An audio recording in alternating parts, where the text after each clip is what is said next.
Tahukah anda apakah itu ego?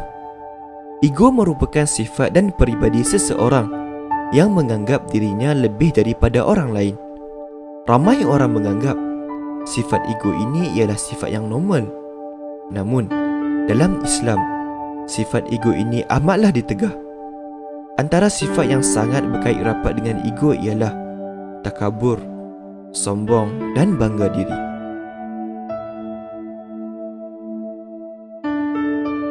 Sebagai contoh, seseorang itu memandang rendah kepada orang lain dan menganggap dirinya lebih mulia. Allah telah menggambarkan sifat mazmumah ini dalam Al-Quran melalui kisah antara Iblis dan Nabi Adam.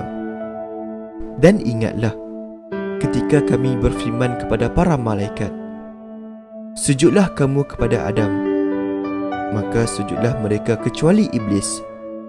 Ia enggan dan takabur, dan adalah ia termasuk golongan orang-orang yang kafir. Antara peribadi seseorang yang mempunyai sifat ego ialah enggan menerima kebenaran. Pada zaman Nabi, walaupun Abu Jahal mengetahui Islam ialah agama yang benar, namun dia enggan menerimanya. Ini adalah disebabkan oleh sifat ego dalam diri Abu Jahal. Sifat ego juga dapat dilihat apabila seseorang itu enggan menerima dan menghormati pendapat atau pandangan orang lain.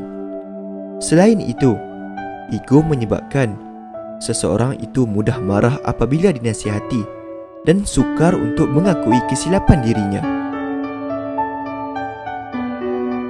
Kesan sifat ego terhadap diri sangat berbahaya dan dahsyat. Lihat sahajalah Fir'aun, Namrud dan Haman. Kerana egolah, mereka sanggup menderhakai Tuhan dan mati dalam keadaan hina dan kekufuran.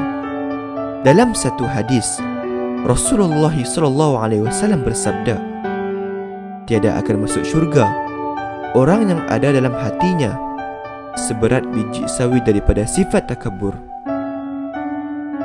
Ego juga menyebabkan seseorang itu tidak dapat menilai sesuatu dengan adil.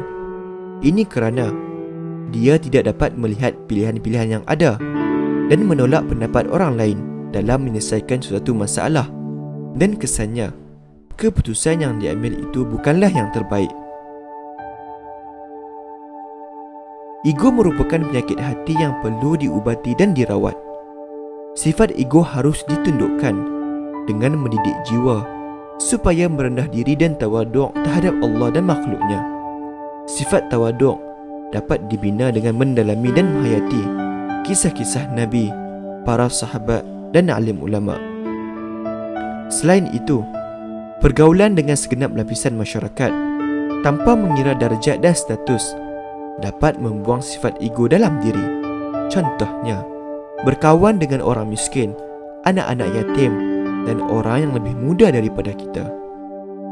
Ego juga dapat dikurangkan dengan melakukan perkara yang dianggap remeh dan kecil seperti membasuh tandas, mengutip sampah dan aktiviti-aktiviti masyarakat. Sifat rendah diri, hormat menghormati dan berkasih sayang dapat disemai dalam jiwa kita. Ego itu adalah sifat syaitan, maka jauhilah ia.